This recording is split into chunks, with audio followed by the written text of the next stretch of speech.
Welcome to the YouTube channel of Ghanada Audio Stories. Ghanada is a unique character created by the eminent Bengali writer Premendra Mitra during 1940s through 1980s. Ghanada is a tall, thin man with bony features. His age could be anything between 35 and 55. Apparently, he is just a fib star, a braggart. It is impossible to guess how he earns his living. He continues his habit of smoking without buying a single cigarette. It is natural to think all his fibs are nothing but some lies. A mountain of lies.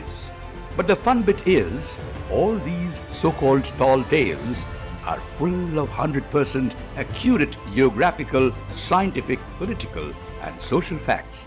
Here comes today's story. If you like it, please subscribe to our channel.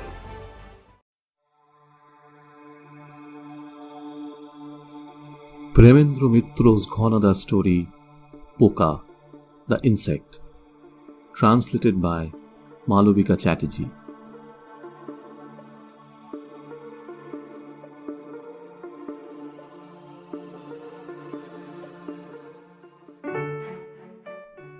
The other day, Ghanada almost had to eat humble pie. I say almost because Ghanada is not someone to accept his humiliation easily. No matter how awkward a situation may be, he has an unmatched talent to get out of it, unscratched. Like a slippery, slimy fish, Ghanada always manages to slither and slide out of any situation. But that day, he had definitely felt a bit devastated. The raucous and loud laughter of the residents of the hostel had pushed all his past bravado almost on the brink of being shattered to pieces. Ghanada lives all alone in a tiny pigeonhole-like room on the second floor of the hostel. It's not only that he chose it, we approved it too. We think it is a bit risky for us to be in close proximity with a great man like Ghanada all the time. On that night, sometime around midnight, it seemed a sudden thunderous battle had broken out in his room. It was a Saturday night. The next day being a holiday, there was no question of getting up early. So, divided in our own groups, we spent more than usual time on prolonged games of cards and dice. The moment we retired for that night, we heard the sudden noise of chairs and tables overturning and Ghanada shrieking in an inhuman manner in his room. All of us got up from our beds. What was the matter? Cards and dice were anathemas to Ghanada. So, on that night, a little upset with us, he had retired somewhat earlier than usual. Then, the sound of his settling down comfortably and savoring tobacco slowly merged into the sound of his snoring, akin to a chainsaw cutting through wood, and you could hear all this from downstairs.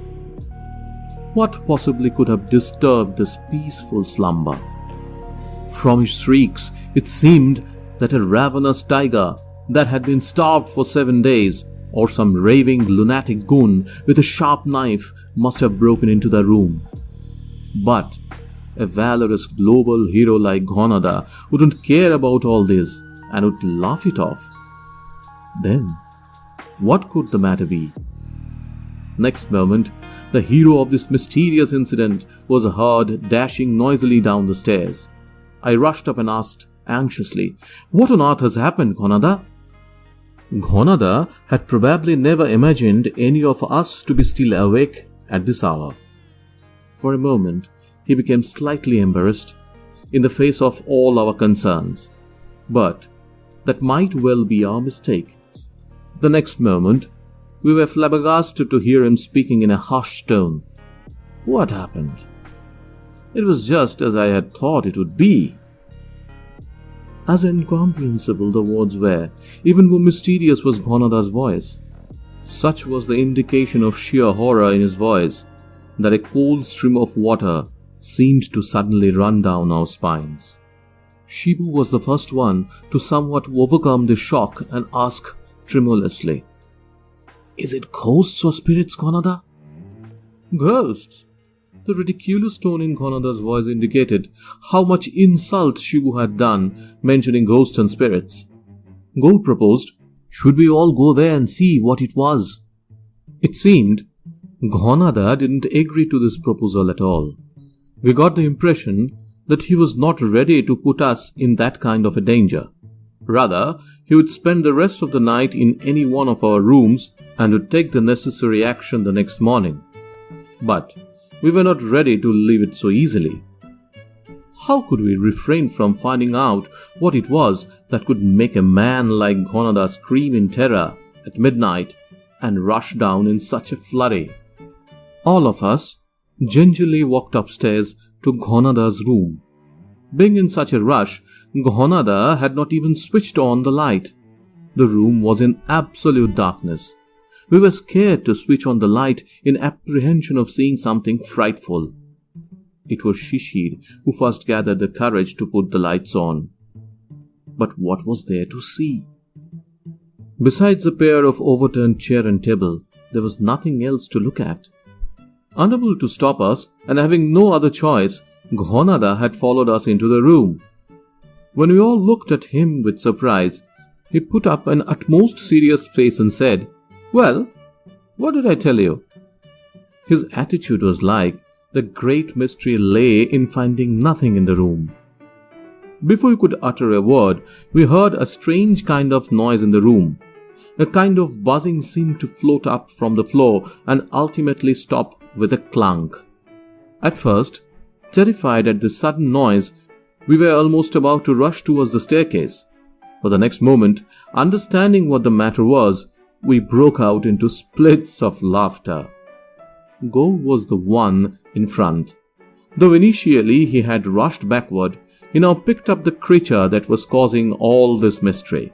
It was a largish kind of a common insect. No one could stop laughing, staring from Ghanada to the insect.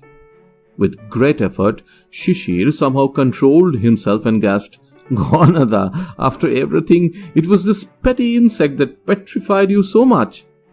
Immediately, there was another burst of laughter.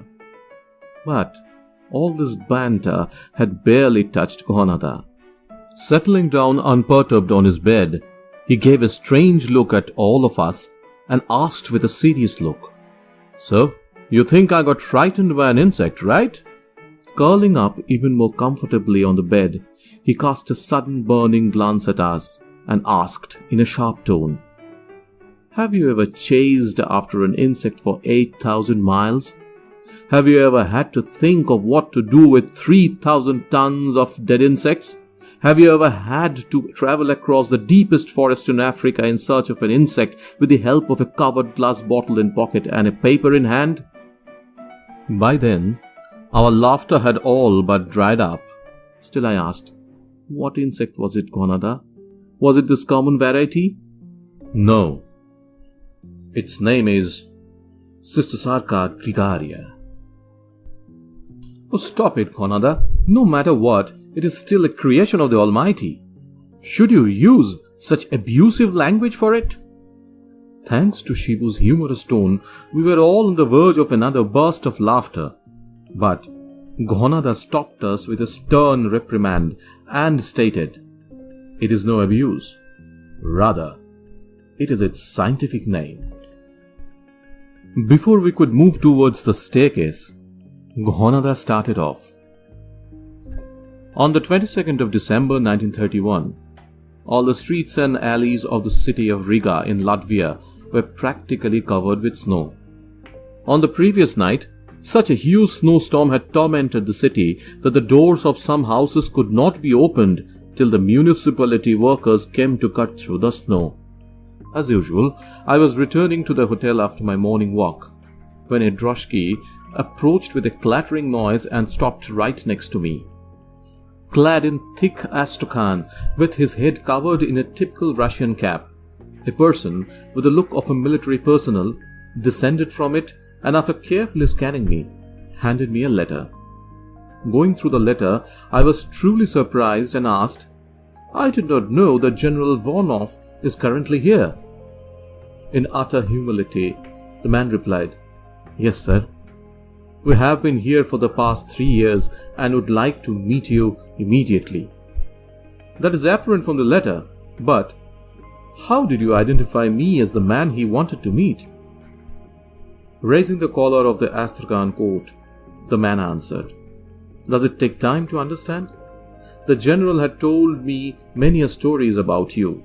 Besides, I definitely know that in this freezing cold of Riga, no one else would dare to go out for a morning walk in just a single sweater. The sound of a mild cough was coming from Shivu, and from all of us too. Not paying the least attention, Ghanada continued. Then, I went to General Vonov's house. I was quite shocked to see his ramshackle 2-roomed apartment, located on the southern shores of the Gulf of Riga in an old and filthy part of the town in an overpopulated neighborhood. But I was even more taken aback by his appearance at the time. I had first got to know General Vonov in Africa while on a hunting mission.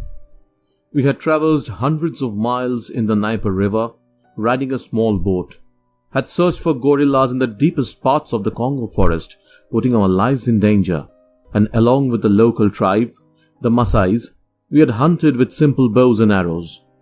He was the epitome of what you can call a real Prussian. He was a man of steel, both in body and mind. He did not know what physical pain or mental weakness is.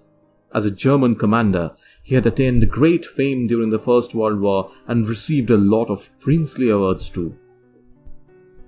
How could this man be in such a state? As pitiable as his financial condition, even worse was his physical state. He seemed to be a mere shadow of the Vonov I knew. Though it seemed impolite, I could not help asking the reason for his degradation. He looked at me in a strange manner and said, As I got to know you are in the city, I asked you to come to explain this reason to you. Now, let me tell you something that no one else in the world knows. Come with me. He led me into his inner chamber, took out a photograph from the locker and asked, Do you know whose photo is this? I immediately recognized the person in that photograph and said, This is Dr. Rothstein. 15 years ago, he died in Africa while conducting a research on the tsetse fly. Vonov slowly shook his head in denial. No, he did not die. He is still alive.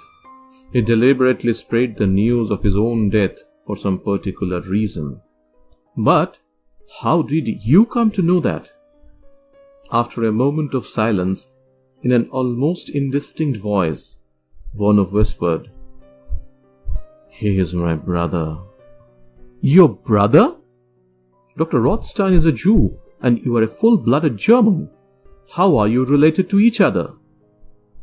We are siblings, born to the same parents. Looking at me with sad eyes, he continued, When I first met you, I was actually searching for my brother in Africa on the pretext of hunting.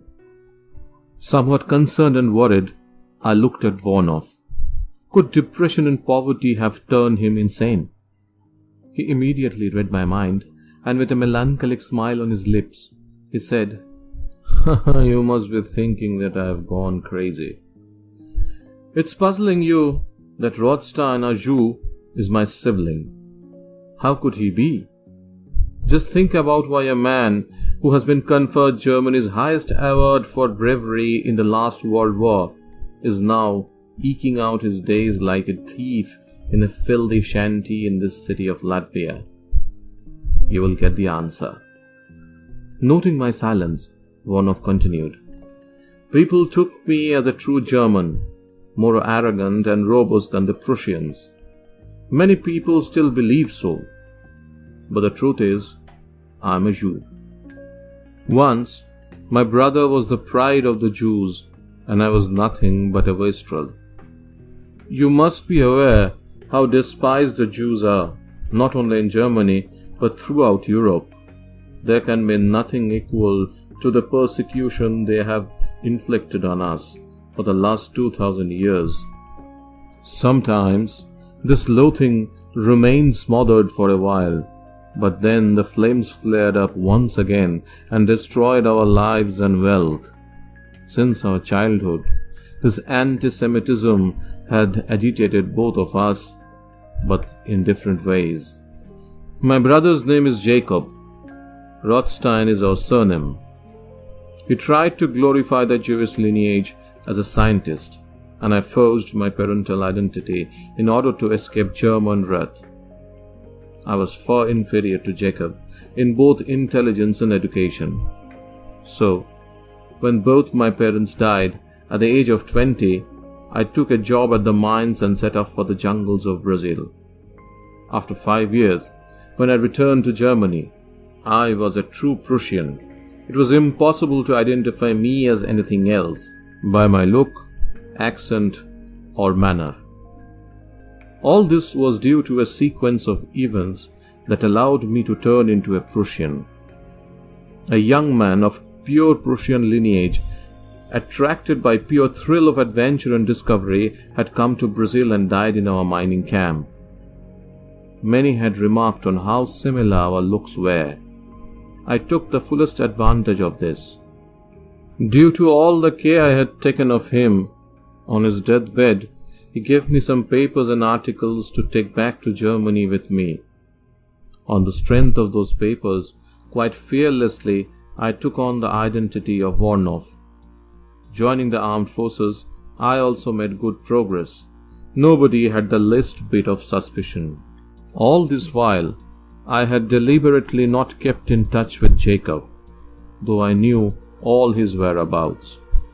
One day, all of a sudden, while traveling from Berlin to Munich, I ran into him in a train compartment. At that time, I was a senior military officer traveling to Munich on an urgent investigation. Jacob was going there to chair some science conference. Though I had spotted him immediately, thanks to the sophisticated military uniform and harsh military manner, he had not caught on. He just stared at me once or twice with some suspicion. I had no intention to reveal my identity, but a chain of events forced me to do so. When the train stopped at one of the stations, one of my bootlicker juniors came to pay his respects to me. Jacob was very easily identifiable as a Jew. On his part, there was no effort to hide his racial identity, neither by his look nor by his dressing style. This sycophant officer was as boorish as he was impolite. He said, "This Jewish animal is traveling in the same compartment with you. Shall I kick him out?" I almost died of shame, but putting on an arrogant attitude, I said, "Leave it. There are so many stray cats and dogs on the streets too."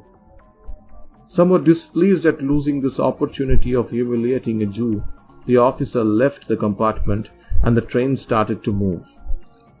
I was looking outside the window and suddenly I noticed Jacob was staring fixedly at me. Feeling very uneasy, I immediately looked away, but in a short while I couldn't resist looking at him again. He was still gazing at me, but there seemed to be a light smile of pity playing on his face. Thankfully, there were only two of us in the compartment, or else a Prussian officer feeling uneasy in the presence of a Jew would definitely have been looked suspicious. Suddenly he said, "Got caught for such a minute reason?" Putting on a military arrogance, I retorted, "What are you talking about? Do you understand who you are talking to?" "What is the use of all this bragging, Isaac? I have recognized you. A true Prussian officer would never have lost this opportunity of kicking out a Jew." Looking at him for a few minutes, with tears in my eyes, I had grasped his hands and said emotionally, "Forgive me, Jacob. Do you know how much pain had led me to this guise?" "I know. But is this any way to take revenge for all the hatred faced by the Jews? Isn't this uniform searing your very skin?" In a flash, Jacob had looked so very different that I was truly scared. His eyes seemed to emit fiery embers, I was stunned to realize the strength of the volcano that was burning inside him. After calming down somewhat, Jacob said, "Somehow or the other, meet me in secrecy in Munich. I will explain what arrangements have been made to take revenge by the Jews." I did meet him in Munich, and after seeing and listening to everything, I realized, despite being such a renowned scientist, he had faced innumerable insults and degradation everywhere due to the widespread anti-Semitic sentiments. This had turned him crazy. But the subtleties of scientific knowledge that made up this plan were nothing short of the devil's work. After talking to him, I realized our inspiration to fight the anti-Semitism was one and the same. But the manifestation was so very different. In spite of being the black sheep of my race, I had learned to love people and conquer narrow racialism. On the other hand, Jacob had turned into an enemy of the people in his pursuit of revenge. I had tried to desist him by explaining how the entire humanity would be harmed by his action.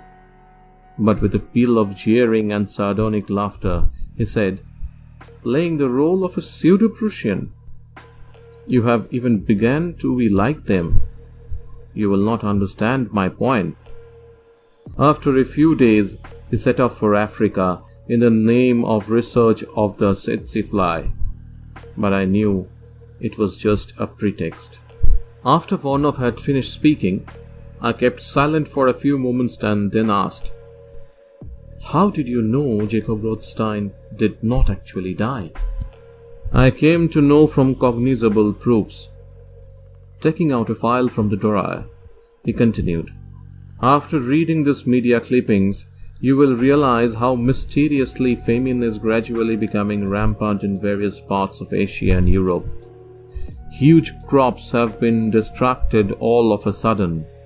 So far, many small states like Georgia, Romania, and Moravia have been affected. The larger countries have escaped till now, but not for long. Once the arrangements are completed, I doubt whether any parts of Europe will have the strength to resist this peril. But what I can't understand is, why have you called me to tell all these?" "Listen, I will explain. I am an old man and getting frail. After all these years, some terrorist groups in Germany are now suspecting my lineage. I don't know how this happened, but it has forced me to come here and spend my life in hiding. You will have to do the things that I can't. Jacob needs to be traced, and I am sure that if anybody can do this, it's you." I answered with much amazement, "What are you saying? How can I find someone who could not be traced for last 15 years? How would I even try?" Opening a small glass vial, one of us said, "You will do so with the help of this. This is your lead." Truly stunned, I had burst out, But this is just a dead insect." "Yes, this dead insect will lead you to him. Till date, no scientists have been able to pinpoint the place where it breeds. When you find this insect, you will realize for sure that the devilish plot hatched by Jacob is located there." "But even if I find Jacob, what will I do?" Handing me the small glass vial and a chit of paper, Vernov said, "This note will reveal what to do. After 10 years of a great deal of pain, I have been able to discover the means to foil this demonic plan of Jacob's." Ghanada stopped. Gaur asked, "Then what happened? You could not find Jacob, I assume?" "No, of course I found him. Else, why would there be 3,000 tons of dead insects dumped in Corsica?" Shibu interrupted impatiently. "Why?" With a smile of victory, Ghanada continued, "After going all around Africa, I had reached the shores of the Bahr al Arab, home to the Dinkas, the tallest men on earth. The jar containing the insect was still in my pocket, but there was no hope of finding Jacob. One day, I went on a crocodile hunt accompanied by a 7-footer Dinka steersman in his extremely small and narrow boat. Suddenly, from the bushes on the shore, an insect landed straight on my lap. I was about to throw it away, but looking at it, I was stunned. Opening the jar, I compared the insect with the dead one and found that they are identical. It was Cystosarca gregaria. Following the lead, it didn't take me long to turn the jungle and the swamps in that vicinity upside down and locate Jacob's hideout. By then, the man indeed had turned insane. The preparation for his deadly project was on the verge of completion.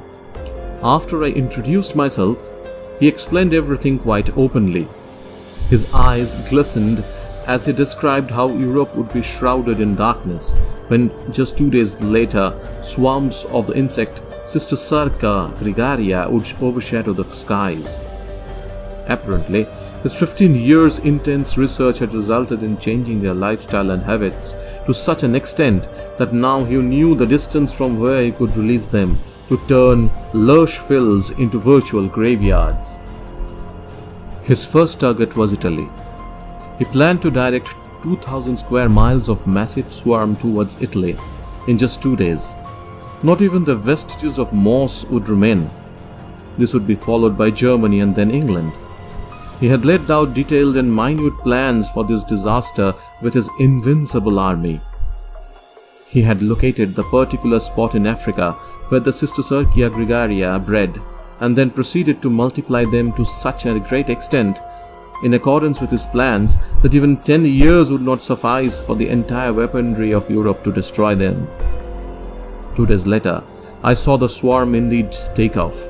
From Sudan to Libya, the entire Tunisian sky became like pitch dark night.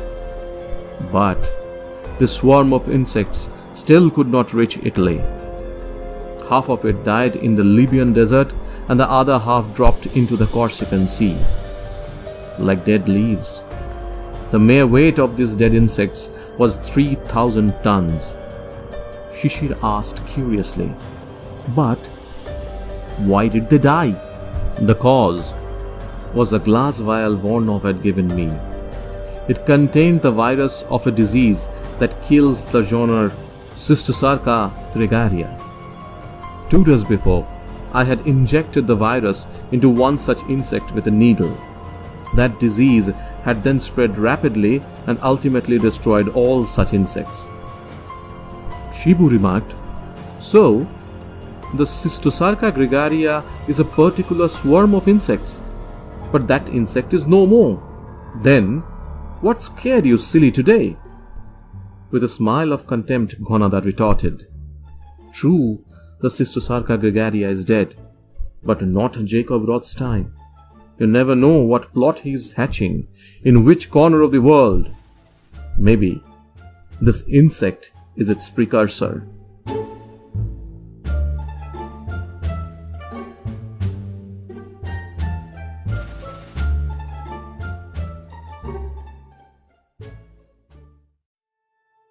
Let us know how you like this story in the comment section. We created a Ghanada travelogue on Google Map covering all the places Ghanada visited all over the world.